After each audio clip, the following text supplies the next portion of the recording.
ہارون رشید کی بیوی زبیدہ نام تھا. اس نے ایک خواب دیکھا اور بہت برا خواب دیکھا.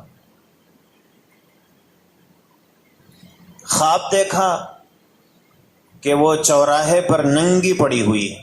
وہ بادشاہ، اتنے بڑے بادشاہ کی بیوی، اور چوراہے پر ننگی پڑی ہوئی ہے، اور لوگ آ رہے ہیں اور اس کے ساتھ اپنی خواہش کو پوری کر کے جا رہے ہیں. خود دیکھ رہی ہے خواب. صبح ہوئی، بڑی پریشان ہو گئی. بہت نیک خاتون تھی، نیکی کے درجے کا حال یہ تھا کہ اس نے 300 حافظ عورتوں کو ملازمت پر رکھا تھا. 300 حافظوں کو، حافظہ عورتوں کو، اور ان کی ڈیوٹی بس ایک ہی تھی،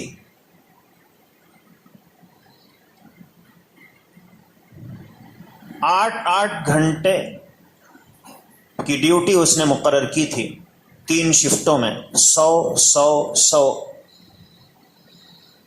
اور محل میں وہ بس بیٹھ کر قرآن کی تلاوت کرے.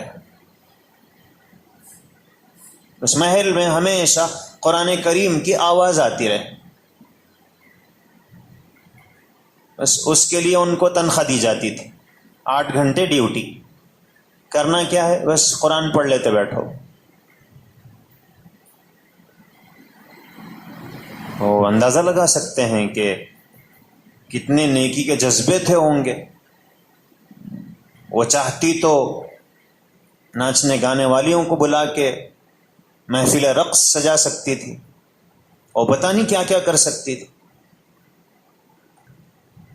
تو بہرحال خواب دیکھا، اور اس زمانے میں خوابوں کی تعبیر کے ماہر حضرت علامہ ابن سیرین رحمۃ اللہ علیہ موجود تھے. علامہ ابن سیرین جو ہیں وہ خوابوں کی تعبیر کے ماہر ہیں، اور ان کو یوسف حاذہ الامہ کہا جاتا ہے.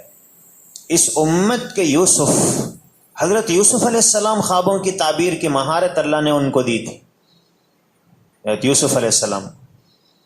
تو اس امت میں حضرت یوسف علیہ السلام کو جو علم اللہ نے عطا فرمایا تھا، ویسا ہی کچھ علم کچھ اللہ نے علامہ ابن سیرین کو عطا فرمایا تھا.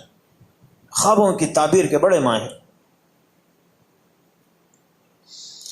ایک مرتبہ کسی نے خواب دیکھا کہ جس پلنگ پر سویا ہوا ہے اس کے نیچے آگ جل رہی ہے. آیا، خواب بتایا، تو علامہ ابن سیرین نے کہا جاؤ کھودو، خزانہ نکلے گا تمہارے گھر میں سے. گیا، کھودا، خزانہ مل گیا.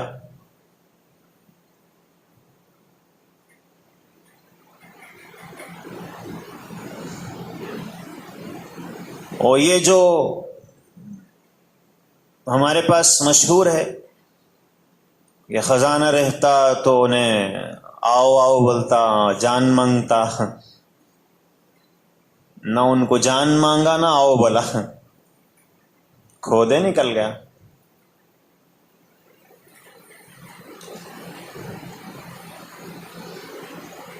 تو وہ جو خزانہ ان کو مل گیا. چند مہینوں کے بعد ہو بہو وہی خواب ایک آدمی نے دیکھا. جب علامہ ابن سیرین سے اس نے تعبیر پوچھی تو علامہ نے کہا کہ جاؤ گھر فوراً خالی کرو، گھر گرنے والا ہے. گیا اور جا کے گھر خالی کیا. خالی کرنے کی دیر تھی، گھر گر گیا. لوگوں نے کہا کہ ایک کو خزانہ دلائے، دوسرے کا گھر گرا دیا. اس کو بھی وہی بول دیتے جاؤ کھودو، خزانہ ملتا. تو علامہ ابن سیرین نے کہا کہ اس نے جو خواب دیکھا تھا وہ سرما میں دیکھا تھا، اور سرما میں آگ کا دیکھنا یہ اچھی نشانی ہے. سرما میں آگ سرما کا میوہ ہے. لوگ سینکتے ہیں تو کیا مزہ آتا ہے، مٹھائی کھائے بھی تو اتنا مزہ نہیں آتا. اور گرما میں، اس نے گرما میں دیکھا خواب، ہو گرمی پھر آگ. تو علامہ ابن سیرین خواب بالکل ایک ہے لیکن ماہر تھے وہ خوابوں کی تعبیر کے. امام مالک رحمۃ اللہ علیہ، ان کی خواہش یہ تھی کہ بس مدینے میں انتقال ہونا، مدینے میں مرنا. اس لیے کہ حضور نے یہ فرمایا کہ جو مدینے میں مر سکتا ہو وہ مدینے میں مرے، جو مدینے میں مرے گا میں کل قیامت میں اس کی سفارش کروں گا. تو اب امام مالک پیدا مدینے میں ہی ہوئے، تعلیم حاصل کرنے کے لیے بھی مدینے سے باہر نہیں گئے. جو علماء وہاں آتے تھے ان سے تعلیم حاصل کرتے تھے، اور ظاہر ہے کہ مدینے میں تو ساری دنیا کے علماء پہنچتے ہیں. حج کرنے کے لیے بھی زندگی میں ایک بار گئے، مکہ بھی نہیں گئے پھر بعد میں، راستے میں مر گیا تو. لیکن خواہش تھی کہ اور حج کرنا چاہیے، تو ایک طرف یہ خواہش، دوسری طرف وہ تمنا. ایک مرتبہ اللہ کے رسول صلی اللہ علیہ وسلم کی زیارت ہوئی خواب میں. انہوں نے سوچا موقع غنیمت ہے، پوچھ لو. تو پوچھا کہ اللہ کے رسول صلی اللہ علیہ وسلم میری عمر کتنی باقی ہے؟ تو حضور نے کہا بس خواب ختم ہو گیا. اب صبح اٹھے پریشان، 5 گھنٹے، 5 دن، 5 سال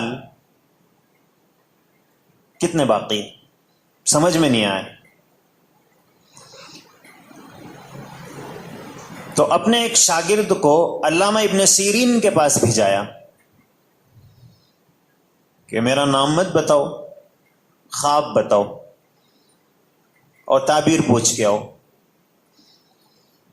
تو علامہ ابن سیرین نے جب خواب سنا تو پوچھا کہ یہ دیکھا کس نے؟ اس لیے کہ یہ خواب ایک عام آدمی نہیں دیکھ سکتا ہے.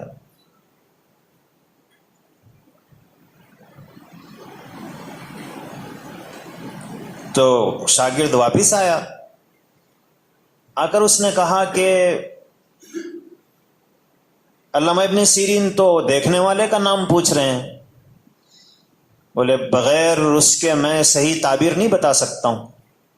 خواب ایک ہی ہوتا ہے، دیکھنے والے کے اعتبار سے اس کی تعبیر الگ ہوتی ہے. تو امام مالک نے کہا کہ بھی ٹھیک ہے اب بتاؤ، اس لیے کہ تعبیر معلوم کرنا ہے. تو جا کر بتایا تو کہا کہ ہاں امام مالک جیسا کوئی علم والا ہی اس خواب کو دیکھ سکتا ہے، اس لیے کہ حضور اکرم صلی اللہ علیہ وسلم یہ نہیں بتا رہے ہیں کہ تم 5 دن رہو گے، 5 سال زندہ رہو گے. حضور یہ نہیں بتا رہے ہیں، حضور ایک آیت کی طرف اشارہ کر رہے ہیں، 5 لا يعلمهن الا اللہ. 5 چیزیں ایسی ہیں جن کا علم سوائے اللہ کے کسی کو نہیں، اس لیے تم کب مرو گے یہ میں کیسے بتا سکتا ہوں.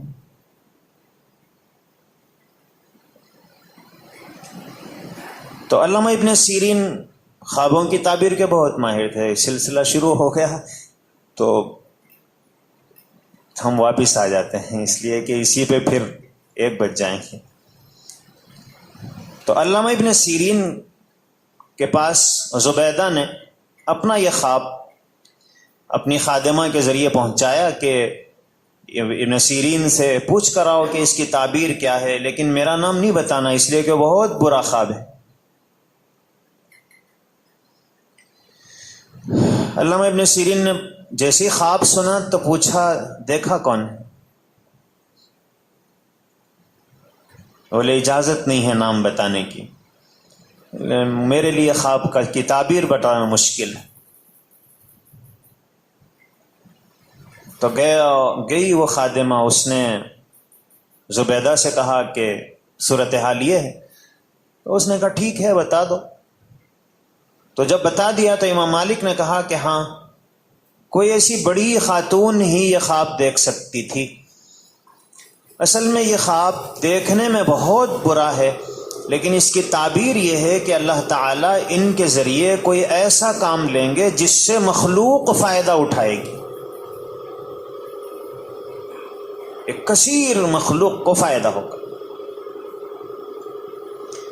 چنانچہ اس کے بعد ہی زبیدہ کے ذہن میں آیا کہ مکہ مکرمہ میں، عرفات میں، مینا میں، مزدلفہ میں پانی بہت مشکل سے لوگوں کو ملتا تھا، پانی تھا ہی نہیں۔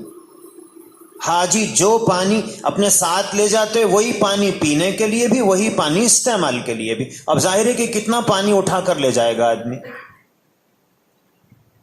پانی نہیں ملتا تھا۔ ایک ایک لیٹر پانی فروخت ہوتا تھا، تو اب کئی مرتبہ تو ایسا ہوتا تھا شدید گرما کے موسم میں آدمی کے پاس پیسے نہیں ہیں اور پانی بھی نہیں مل رہا ہے، تو پیاس کی شدت اور پانی کی کمی کی وجہ سے کئی لوگوں کا انتقال ہو جاتا تھا۔ تو حضرت یہ زبیدہ نے سوچا کہ پانی کی بڑی کمی ہے، تو کیوں نہ پانی کی نہر بنائی جائے۔ تو اس نے 33 کلومیٹر کے فاصلے سے ایک نہر بنوائی، اور مکہ مکرمہ اور مینا اور عرفات اور مزدلفہ اس نے نہر بنوائی۔ آج بھی اس نہر کے نشانات موجود ہیں۔ تقریباً 1000 سال تک اس نہر میں پانی چلتا رہا، مگر آپ لوگ دیکھیں گے تو ہندوستان کی نہر اور کینال کو ذہن میں رکھ کر اگر اس نہر کو دیکھیں گے تو بولیں گے یہ نہر، آپ بولتے اس کو تو ہمارے پاس نالا بولتے ہیں،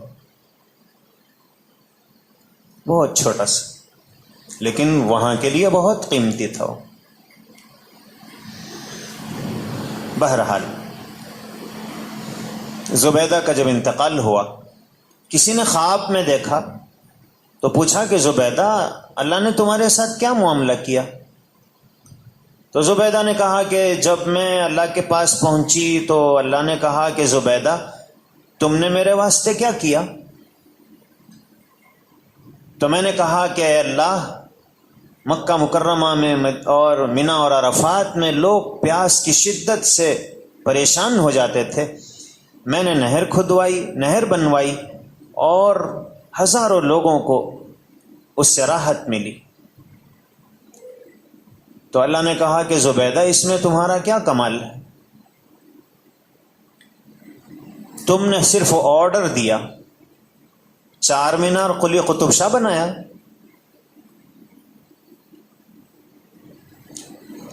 بھئی چار مینار کون بنائے؟ قلی قطب شاہ، مٹی کا ایک ڈھیلا بھی نہیں اٹھایا۔ لیکن ہم کہتے ہیں، آپ بچوں کو پڑھاتے ہیں، امتحان میں اگر سوال آ گیا یہ چار مینار کس نے بنایا، تو بچے لکھتے ہیں قلی قطب شاہ نے بنایا۔ ایک بچے نے جب استاذ نے پوچھا چار مینار کس نے بنایا، اس نے کہا مزدوروں نے بنایا۔